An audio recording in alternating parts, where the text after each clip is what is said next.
It's a new year when most people start fresh. However, we know that isn't always easy. Sometimes old baggage, it finds its way into the new year. Absolutely. Psychology expert Blanca Cobb has some advice for leaving behind the drama in order to have a smashing 2023. Blanca, why is it so important to get rid of the negative stuff? Obviously, there are a lot of things about that.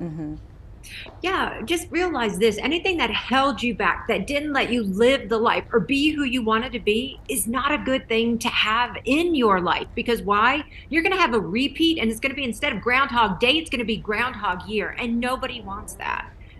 So Blanca, you say leave mistakes and resentments behind. I know I personally can say that that is difficult to do. So tell us more about that. Well, the reason you want to leave mistakes and resentments behind is because you tend to ruminate. And what that means is that you think about it over and over. I wish I did, or what if I had done this, or what if that didn't happen? So you have all this mental energy about the what ifs or all the negativity that it stops you from thinking about the positives and the possibilities that are in front of you. So that's why you just really have to find a way to let it go. That's good. Yeah, why is it important to leave certain people behind, and how do you do it effectively? That's a tough one, because sometimes the people we are closest to are the ones we really need to leave behind, because they're not supportive. They don't support our dreams. They're critical of us. They're passive aggressive when we tell them about exciting news or our hopes or our ideals.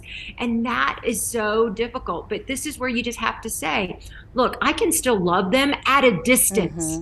I can still love them, but they don't need to be a part of my immediate circle. And that's where you have to find people who really support you and love you, to huddle around you, because you need that support to move forward. If you think about it, companies aren't made by one person. It's a team of people. It's the same with life. So you have to keep that in mind. I think that's so important, because I always say you can't expect different results if you keep doing the same thing. If you know you want to cut back on partying, or you want to cut back on drinking, you can't keep hanging around the same group of people. You have to find people who have similar values in order to have that fresh start. I think probably, Blanca, obviously I want your opinion on this, but I imagine that it's difficult to sometimes figure out who needs to be left behind.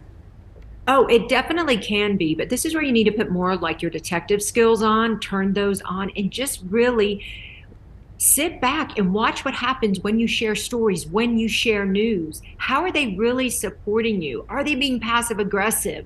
Are they backhanded compliments? Or are they really saying, great, you can do this. You may have had an obstacle, but you can really do this. I believe in you. How can I help? Or if I can't help you, I got a friend, or I know somebody who can talk to you. Watch their actions, not just listen to their words. That's critical in finding out who really is supporting you. And who adds value to your life? Not just tangible things, but do they add positivity?